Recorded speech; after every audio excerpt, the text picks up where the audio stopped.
Welcome to the Lazy Girl's Guide to Podcasting. If you want effective and actionable tips to simplify the overwhelm of launching and managing your podcast, then this is the podcast for you.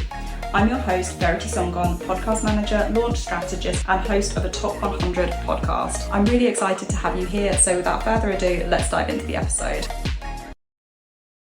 Hello and welcome back to another episode of the Lazy Girl's Guide to Podcasting. And in this episode, we are going to be talking all about podcast guest release forms and how to write one. If you're running a podcast and have the privilege of interviewing awesome guests, you know how important they are to your show. Podcast guests can give fresh perspectives, engaging stories, and valuable insights that keep your audience hooked. But have you ever considered the legal side of things when it comes to having guests on your show? Well, that's where a podcast guest release form comes in. In my opinion, this is an essential document that protects both you and your guest from any legal issues that may arise from the use of their voice, image, or likeness on your show. It's a simple yet vital step that can save you a lot of headaches down the road. So in this episode, I wanted to take a closer look at why having a podcast guest release form is so important, what it should include, and how to get one that works for you and your guests. So first of all, what is a podcast guest release form? Well, quite simply, it is a document that gives you permission to use a guest's voice, image, and likeness on your show. It's a standard agreement that outlines the terms and conditions of the guest's appearance on your podcast, including how the guest's image and voice will be used, what compensation, if any, the guest will receive, and any other legal considerations. If you search internet forums and Facebook groups, you'll likely find podcasters falling into one of three groups as far as podcast guest release forms are concerned. The first group of people have never had an issue with guests and just do not see the point in a podcast guest release form at all. Some even argue that it's a barrier for their guests coming onto their show, as it's just another task for the guest to complete. The second group, and this is very much where I sit, want to protect themselves, their business, their show, and their guest, and whether or not they've had issues with a guest in the past, have implemented a guest release form as part of their guest onboarding process. And the third group of people I find have never heard of a podcast guest release form and therefore don't have much of an opinion about them. And if this is you, this is 100% the episode for you. So let's carry on. First of all, we've got written guest release forms. A written guest release form is my personal approach. Granted, I have a background in healthcare where the golden rule is very much if it isn't written down, then it didn't happen. But I like to have the certainty of everyone knowing what they're agreeing to with nothing being left out. Once signed, I store all of my guest release forms with my recorded episodes. Pros of a written guest release form is that it protects your brand, you and your podcast, it protects your guests, and also makes your podcast look super professional, in my opinion. Cons of a written guest release form is that they can take a bit of time to set up, guests might not see the relevance and not complete them, and guests might see the form as a barrier to guesting on your show. What some podcasters prefer to go with is a verbal guest release form. They see this as a much more relaxed approach to guest release forms and opt for that verbal agreement instead. This can be seen as a lot easier than a physical form, as this conversation can quickly take place before your guest recording. Also, a lot of podcasters just don't see the need to go down a more formal route of physical forms. Personally, I prefer not to have a verbal agreement. As I said, I'm biased from my healthcare background, but I just like to know that things are written down and that I can prove an agreement should I need to. Pros of a verbal guest release form is that they are easier to organise than a written guest release form. Guests might prefer the more informal approach, and also you don't have to chase guests to sign a release form. However, cons of a verbal guest release form is that there's no proof of the agreement actually taking place unless it's been recorded. You might forget to include something in your explanation, and you might not feel you're providing with enough protection. So why is a podcast guest release form so important? Having that guest release form is essential for you and your guest. My opinion only, but a lot of other podcasters would agree with me. For you, it protects your podcast and your brand from any legal issues that may arise from the use of your guest's voice or image. Imagine if your guest turns around in a few months' time and demands that you remove any trace of them from your podcast and your podcast promotional materials. What a nightmare could that be? You might even have future episodes where you refer back to the episode your guest appeared on that could also be affected by this demand.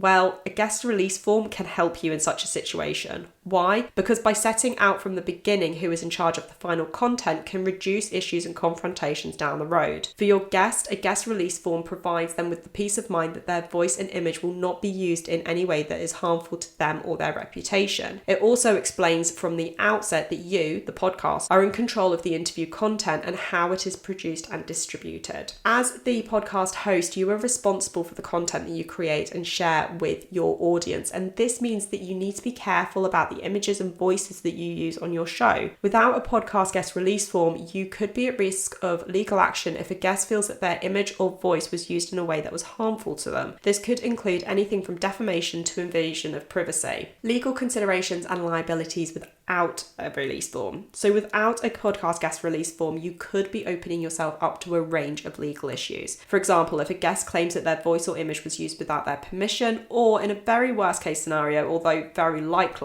unlikely, you could be at risk of a lawsuit. Additionally, if a guest's image or voice is used in a way that's harmful to their reputation, you could be held liable for those damages. So with all of that in mind, how do you even go about creating a guest release form? First of all, research. Start by researching sample podcast guest forms to get an idea of what should be included. You can find examples online or ask other podcasters for their recommendations. Step 2. Create a template. Once you have an idea of what should be included, create a template that you can use for all of your guests. This will save you so much time in the long run and ensure that all of your guests are on the same page. If you are wondering where you can get a guest release form template from, there is this amazing bloke called Gordon Firemark. He is an entertainment lawyer, and if you head to the show notes, then he has got a template for a guest release podcast form, which is 100% free and can be customized to your podcast. Jotform have also got a guest release template available on their platform. As I said, both of these templates are free, and if you go to the show notes, then I have included links for both of them there. And step 3 is customize the form. Once you've got your template, whether you've created this yourself or you've used a download from someone else, make sure that you do customize it for each guest by adding their name, contact information, and any other relevant details. And finally, most importantly, get it signed. Before your guest appears on your show, make sure that they sign the release form. And this can be done electronically or in person. You might be asking yourself, will you ever need to enforce your podcast guest release form? And I'm going to be honest, I really hope not. And this is why I've seen so many podcasters say that they just don't bother with guest release forms, because they've never known anyone to have to enforce one. And there's nothing wrong with that train of thought, but I personally would just prefer to err on the side of caution. If you do ever need to enforce your guest release form, I'd highly recommend getting advice from someone who is qualified in this area of law and also in your legal jurisdiction. If you are now thinking to yourself, well, actually, I want some more help integrating a podcast release form into my workflow, then I would really encourage you to check out our online masterclass,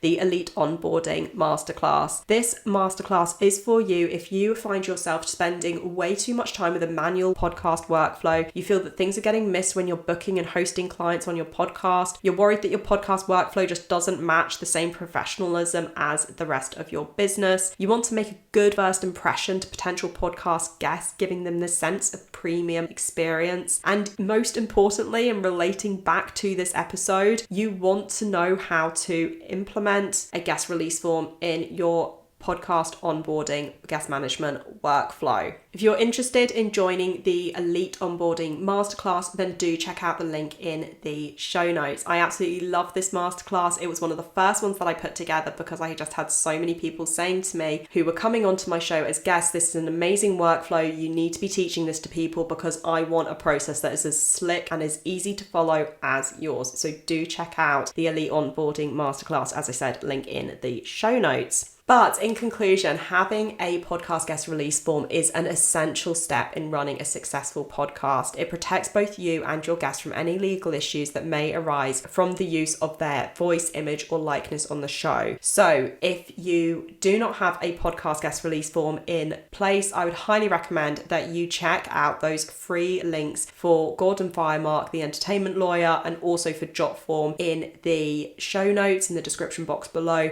because those do give you those free templates and resources. Or if you are looking to go a little bit further and you want to make sure that your entire guest onboarding and management process is really on point for your podcast, then I would urge you to check out the Elite Onboarding Masterclass. Otherwise, I will see you next episode. Thank you for tuning in to another episode of the Lazy Girl's Guide to Podcasting.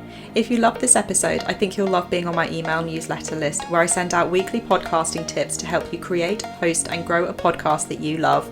To join, go to veritysongcon.com/newsletter or hit the link in the show notes. Until next time, happy podcasting.